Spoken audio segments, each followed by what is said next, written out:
with the Ghetto Boys, your biggest song was Mine is Playing Tricks on Me. Mm-hmm.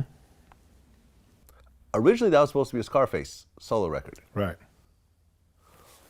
Why did you guys go from that to all three of you guys jumping on the song?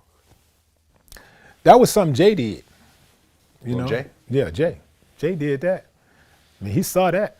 He was like, he listened to the song, and he was like, I heard the song too. And I know it was a Scarface song, and Jay listened to it. He was like, man, this needs to be a Ghetto Boy song. I didn't think of it one way or the other, because I never like got caught up in songs. Like, I always feel like when you're making music, you just go in, you make the best song that you can do. If I don't give a damn what you're talking about, we're gonna talk about laying carpet. Man, I'm finna do the best, dopest ass laying carpet song you ever heard. Damn, we're gonna talk about how we lay this carpet and cut it up right, man. When you walk on it, it's gonna be soft. Man, I'm finna talk about this carpet, man. And I'm just gonna go in on this carpet, laying carpet. And when I finish, I feel like it's done, I'm moving on to the next thing. I never get caught up in songs. Like I don't look at, when I go in the studio, I try to make a classic, not a hit. Because a classic, I feel like, will stay around for longer than a hit will. So when the song came about, you know, like, Jay was like, hey man, I think this would be a good Ghetto Boy song. And we just ran with it. It wasn't a whole lot of thinking behind it. I don't know if Brad ever even protested. I don't think he did.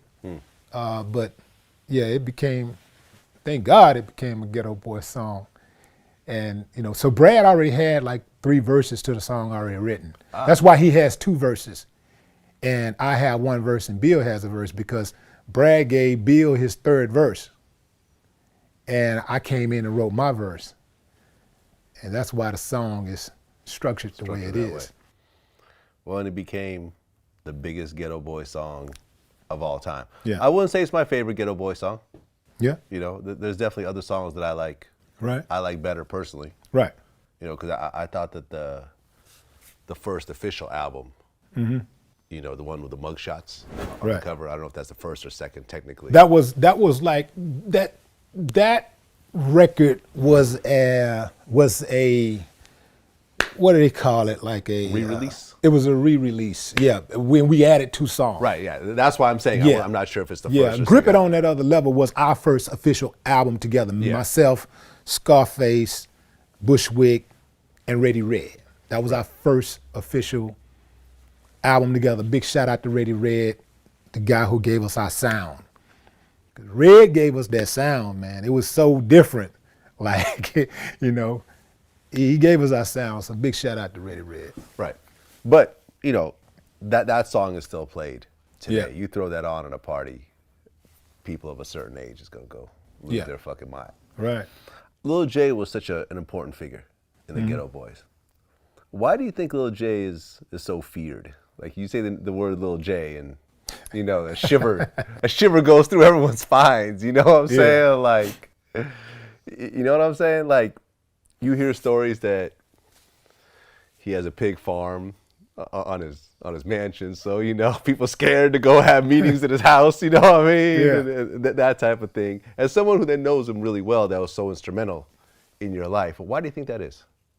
I don't really know where it is, man. He's a good guy. Yeah? Yeah, I mean, he's a good guy. You know, like, he's a real dude as far as, like, you know, the thing is, I know he got a new book coming out called, I think it's called, The Science and the Science of Respect or something like that. The Science of Respect. Something along those lines. Okay.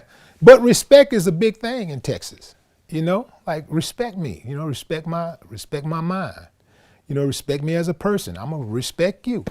And if you don't give that respect, then it's important that you learn the next time to give that respect. Right. You know, I mean, it's a respect thing. Right, because I remember the last time I interviewed Scarface, he was misquoted in some article that he did. I don't know if it was Rolling Stone or something like that. But the first thing we did was we sat down on camera and you know, well, he said some things about Lil J which were taken out of context and was misquoted. Here's the thing with what we do, you know, James and I. We have a family business. Yeah. And our family business is family business. So for somebody to take, you know, that and put it into a where I'm like feuding with him or something is not, Yeah. you know, that's not cool with me, you know. Right. Because Scarface wanted to make sure that the respect level was there across the board. Yeah, I saw that video, but I can't really remember everything that happened in it. I know that, but yeah, I really can't remember exactly what he was saying, what it was he was saying. Yeah. But It was a while ago. yeah, I can't remember exactly what it was he was saying. But you know, I mean, Jay's that dude, you know, like any man who, you know, deserves. Who gives out respect that deserve that respect. So if you don't give that respect, that's what I'm saying. Like a lot of these new dudes, I don't know why it's such a surprise. Like if I don't know why it's such a surprise that somebody would fear somebody that gets disrespected or you know or who demands respect. I don't know why. Like I don't like. That throws me off. Like I believe, like, cause I automatically give people respect just because I want my respect, right? I understand that if you become disrespectful, then the bet is off. All bets are off if you just out the gate being disrespectful, you know. But unless somebody is disrespectful to me, you know, I can be very disrespectful if you're disrespectful to me. But other than that, I don't care who it is. I don't care if it's a baby. I'm very respectful. You know, even my nieces and nephews, like they treat me a little different from the way they treat some of, you know, their other uncles and because I've always given that respect. Some people feel like they don't have to be respectful, so they disrespectful, right? And then when you're disrespectful, you get what you get. Right. Yeah.